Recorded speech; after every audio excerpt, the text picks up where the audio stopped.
رجعت لكم من جديد. قلت حبيت أعمل لكم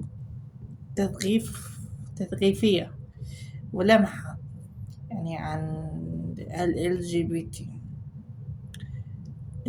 انتوا في نظركم المجتمع اليمني انه اي مثلية للجنس او اي تحول جنسيا، شذوذ جنسي، فساد اخلاقي، ما اعرف كيف، هي حالات طبيعي.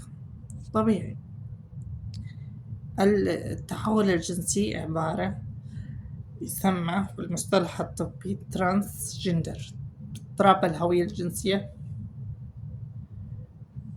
يعني ولد في جسد أنثى والعكس، وأنثى في جسد ولد والعكس يعني. وهي تعتبر حاجة طبيعية. في الغرب مش منتشرة، أمريكا منتشرة، عمليات شيء طبيعي، تعتبر مثابة أن الشخص بيصحح جنسه فقط لا غير.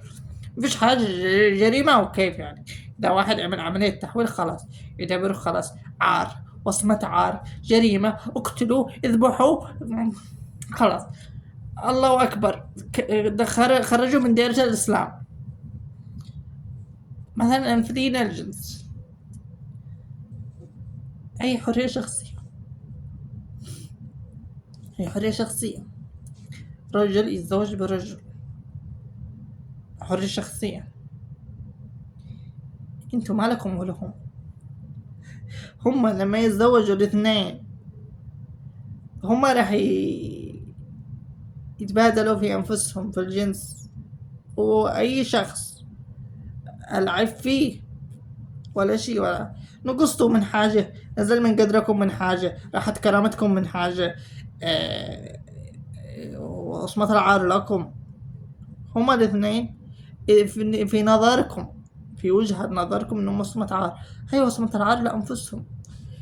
انتم ما لكمش علاقة،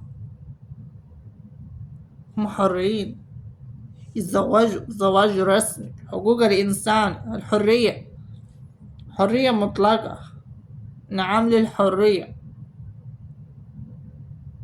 لازم قانون انه يحمي بالمجتمع اليمني، لازم على مجلس النواب انه يضع قوانين تحمي ال LGBT بشكل عام، المثليين الجنس والشيميل والتحول الجنسي والشذوذ الجنسي بشكل عام.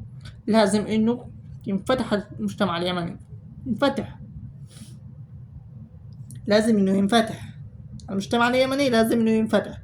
المرأة لها حقوقها، حقوق المرأة، بدل ما هم بيتكتموا عليهم في البيوت، لما تصغر لما تعجز الأستاذها ما جالاش عريس، تطلع من سن 40 خلاص صفرت، الله يرحمها، تقعد تاخذ لها المسبحة والسجادة وتستنى وتنتظر لما يجي لها الموت، خلاص صفرت. هذا حكم العرف القبلي. ولا يخلوها تدرس، ما يخلوش بعضهم، ما يخلوش تدرس، تخلص جامعة وتدرس تكون دكتورة وتكون ما تتعلم وتتثقف كلها في المجتمع. في ناس قليل مثقفين وناس كتير متخلفين.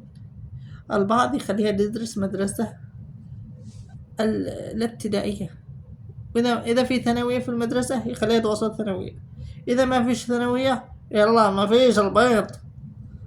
يقول لك عندهم المرأة لها